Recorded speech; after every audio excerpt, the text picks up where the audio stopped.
Shalom à tous. Aujourd'hui, je vais vous parler des 3 objectifs que doit avoir dans le cœur un enfant de Dieu, un homme né de nouveau. Les 3 objectifs du véritable chrétien, mais je n'aime pas ce terme chrétien, je dirais les 3 principaux objectifs d'un enfant de Dieu, c'est-à-dire d'un homme né de nouveau, par le baptême de l'Esprit, sont faire la volonté du Père, la sanctification et attendre le retour de Yeshua. Voici les 3 principaux objectifs que l'Esprit Saint doit vous avoir mis dans le cœur si vous êtes né à nouveau. 1. Faire la volonté du Père, la chose la plus importante, la volonté de notre Père des cieux Elohim, sa volonté sainte. Cette volonté doit être mise en nous, car lorsque le Père place son esprit en nous, il place sa volonté sainte en nous. Et cette volonté sainte nous permet de marcher dans toutes ses voies, selon la justice et la vérité, pour sa gloire, et uniquement pour sa gloire. Un enfant de Dieu, un homme né de nouveau, ne vit que pour la gloire de Dieu, et que pour célébrer la gloire de Dieu. Plus rien dans ce monde ne lui donne du plaisir. Et il faut le dire, car cela est la vérité. Si vous êtes véritablement un enfant de Dieu, vous ne pouvez plus prendre plaisir en ce monde, dans aucune œuvre de ce monde. Et je dis bien dans aucune œuvre de ce monde, aucune distraction de ce monde, aucun plaisir de ce monde. Un véritable enfant de Dieu doit s'abstenir de toute convoitise du monde, de toute convoitise de la chair, car c'est l'esprit du monde qui met dans le cœur de l'homme la convoitise, le désir. C'est l'esprit du monde, de Babylone, qui met dans le cœur des hommes une semence de désir, afin que cette semence prenne racine et se transforme en péché. Ainsi, si vous faites la volonté de votre chair par la convoitise et le désir, vous ne pouvez plus faire la volonté du Père. Vous ne pouvez pas faire les deux, sachez-le. Vous êtes enfant du monde ou vous êtes enfant de Dieu. Vous faites soit la volonté de l'esprit du monde, soit la volonté de l'esprit de Dieu. Il n'y a pas de mariage possible entre les deux. Je veux être bien clair sur ce sujet et que vous preniez bien cette exhortation à cœur. Il n'y a pas de mariage possible entre le monde et Dieu. Sinon vous êtes adultère. Sinon vous vous mariez à une autre œuvre qui n'est pas l'œuvre de Dieu, qui est l'œuvre du monde, et vous êtes adultère aux yeux du Père. C'est le Père qui m'a mis à cœur ces choses, parce que le Père nous appelle à la sainteté. Lorsqu'un homme naît de nouveau, le Père appelle cet homme à la sainteté, à la voie de la sanctification. Et cette voie de la sanctification n'est pas l'œuvre de l'homme, je l'ai dit dans un de mes précédents audios et même dans plusieurs de mes précédents audios. La sanctification est l'œuvre de Dieu. L'homme ne peut se sanctifier lui-même, c'est Dieu qui sanctifie l'homme. Parce que Dieu appelle son peuple à être saint. Parce que le Père appelle l'homme né de nouveau à être sanctifié. Par l'eau, par le sang et par l'esprit. Afin que la sainteté soit parfaite comme le Père est 3 fois saint. Et parfaitement saint. C'est pourquoi le premier objectif qui est la volonté sainte du Père, c'est sa volonté sainte.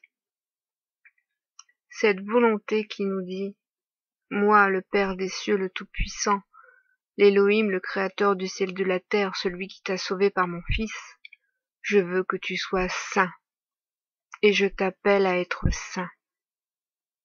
Voilà ce que dit le Père à notre cœur d'enfant, né de nouveau. Je t'appelle à être saint. Si vous demandez à Dieu quelle est sa volonté, il vous dira que tu sois saint, homme, comme je suis saint. Car tout ce qui est saint est juste et bon. C'est pourquoi le deuxième objectif de cet homme né de nouveau doit être de tout mettre en œuvre pour que l'œuvre de la sanctification puisse être accomplie en lui par le Père. Et c'est une longue marche que la sanctification. Car croyez-moi, être saint, c'est beaucoup de sacrifices. C'est renoncer à énormément de choses qui font partie de nos vies, de ces choses du monde, dont nous serions bien amenés à pratiquer, même si nous aimons Dieu.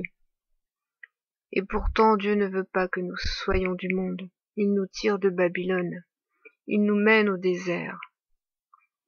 Et je l'ai dit afin de parler à notre cœur, afin que nous le connaissions et que nous connaissions sa volonté et sa parole.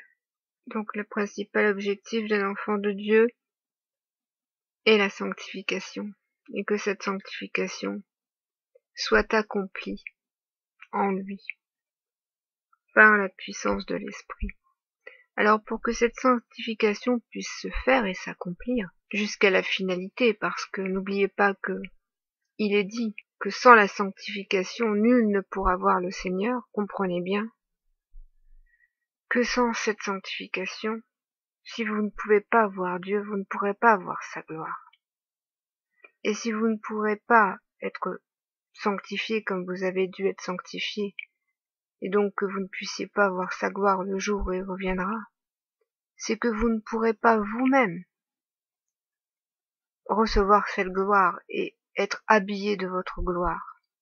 Car n'oubliez pas que c'est les corps ressuscités qui seront glorifiés. C'est cela un corps ressuscité. C'est un corps qui est glorifié. Par la lumière de la résurrection, par la lumière de la sainteté, par la lumière de l'Esprit Saint, par cette lumière de glorification et de sainteté, celle qui entoure le Dieu Tout-Puissant, une lumière si puissante que nous ne pouvons même pas le regarder avec nos yeux. Une lumière si puissante qui environnera et entourera le Fils quand il reviendra, que seuls les sanctifiés pourront regarder par leurs yeux, les yeux de leur corps glorifiés dans leur Sauveur et dans l'Esprit Saint de la glorification de leur Sauveur. C'est une grande œuvre que la sanctification. Et parfois le corps, la chair, souhaite nous détourner de cette sanctification par des désirs charnels, par des convoitises, comme je le disais au début de cet audio. Et nous ne devons pas avoir aucun autre désir que celui de faire la volonté de Dieu. Et comprenez bien, mes frères et sœurs, et je vais vous le dire, et je sais que c'est difficile à accepter pour beaucoup. Faire la volonté de Dieu, n'avoir que ce seul désir, faire la volonté de Dieu, c'est ne pas faire sa propre volonté, mais toujours la volonté de Dieu, à la place de sa volonté. Comprenez bien que vous devez anéantir votre volonté dans celle de Dieu. Et encore, je m'exprime mal, me dit l'Esprit Saint. Il n'est pas question que ce soit nous qui anéantissions notre volonté dans celle de Dieu, mais c'est l'Esprit, par sa puissance, qui anéantit notre propre volonté dans la volonté de Dieu, parce que seule la puissance de l'Esprit peut cela. Nous ne pouvons pas faire cela par notre propre force, c'est l'œuvre de l'Esprit en nous qui anéantit notre propre volonté pour celle de Dieu. Et tout cela ne peut se faire que par amour, que si nous avons véritablement l'amour du Père. On ne peut faire la volonté de Dieu que si on l'aime.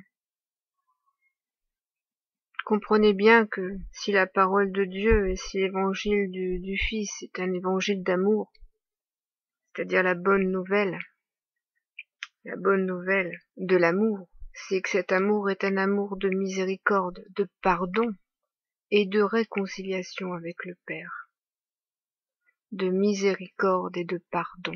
Et si le Père nous apprend à aimer, c'est afin que nous sachions nous aussi, faire miséricorde à tous et pardonner à tous comme lui le fait. C'est cela l'évangile de la bonne nouvelle, c'est que nous sommes réconciliés avec le Père, si nous acceptons et recevons cette parole. C'est cela le véritable baptême. Recevoir le baptême, c'est recevoir la parole, c'est-à-dire recevoir le Messie, la parole faite chair. Celui qui reçoit le Fils reçoit la parole, il reçoit la vie, il reçoit la vérité. Il sera immergé dans cette vérité, immergé dans cette nouvelle vie en Yeshua, immergé dans la parole vivante, dans cette source de vie intarissable, cette eau qui vient d'en haut, cette eau par laquelle Yeshua dit j'ai une eau, et si vous buvez de cette eau, vous n'aurez plus jamais soif. Car cette eau étanche toute soif, c'est la soif de la vie éternelle. La soif de la vie éternelle. Alors le troisième objectif d'un enfant de Dieu est attendre le retour de son Sauveur, attendre le retour de l'agneau de Dieu, attendre le retour de Yeshua. Car si nous sommes sanctifiés en tant qu'épouse de l'époux, parce que l'épouse attend ses noces avec impatience, avec amour, avec fidélité et avec obéissance. Et si l'homme a été sanctifié, c'est parce qu'il a été appelé en tant qu'épouse à être préparé pour les noces de son époux, préparer sa robe de noces. Vous savez, ce n'est pas l'épouse qui se prépare pour son époux, c'est l'époux qui prépare l'épouse. Et c'est le père qui prépare les noces de son fils. L'épouse est préparée pour un mariage qui doit être célébré et qui est prophétisé dans la parole de Dieu. Et cette épouse ne pourra jamais participer à ces noces si elle n'a pas sa robe de noces. Et qu'est-ce que la robe de noces? C'est le vêtement de la sanctification. C'est le vêtement de la glorification. C'est le vêtement du salut. La parole de Dieu dit que nous devons être revêtus de la puissance d'en haut. Être revêtus de la puissance d'en haut, c'est être revêtu de l'Esprit Saint. Et cette puissance est celle de la sainteté. Car la sainteté est une puissance, mes frères et mes sœurs. Celui qui est saint, le mal ne peut le toucher. Celui qui est saint ne peut mourir, parce que tous ceux qui sont saints sont appelés à la vie éternelle. Tous ceux qui sont saints sont appelés à être comme Dieu.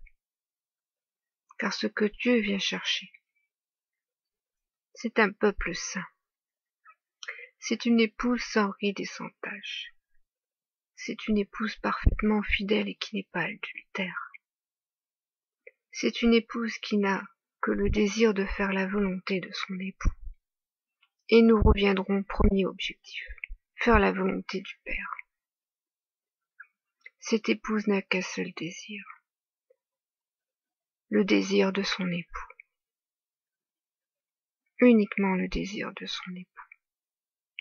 Et elle ne prend plaisir qu'en le désir de son époux, dans la totale obéissance et dans la totale fidélité. Voici ce que sont les trois objectifs du véritable enfant de Dieu, du véritable homme né de nouveau. Soyez tous bénis. Dans la gloire du Père, par la puissance de son esprit, et soyez guidés dans sa volonté sainte.